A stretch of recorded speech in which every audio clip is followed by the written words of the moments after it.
What obligations did peasants and serfs have to their lords? Breaking news from medieval history. The question on many minds today is, what obligations did peasants and serfs have to their lords? This topic is trending as people seek to understand the social structures of the past. Let's get right into the details that define this fascinating relationship. In medieval Europe, peasants and serfs lived under a feudal system where they owed various duties to their lords. These obligations were essential for the functioning of the manorial system. First and foremost, peasants and serfs were required to work the lord's land. This labor, often termed labor service, meant spending several days each week farming the lord's domain.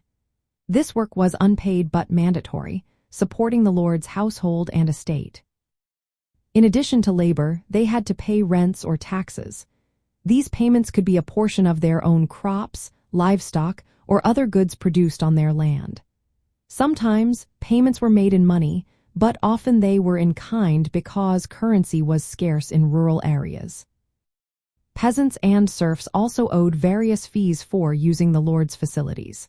For instance, they might pay to grind grain at the lord's mill or bake bread in the lord's oven. These fees helped maintain the lord's income and control over the manor.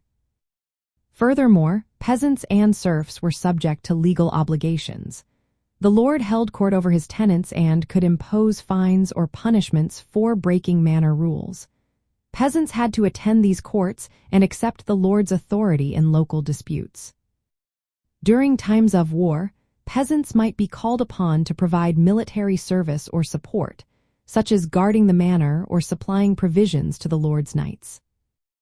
Lastly, serfs were bound to the land and could not leave without the lord's permission. This status tied them to their obligations more strictly, as their position was hereditary and controlled by the lord's rights. Overall, the duties of peasants and serfs included labor, payments, fees, legal subordination, and sometimes military support. These obligations reinforced the lord's power and the social order of medieval Europe.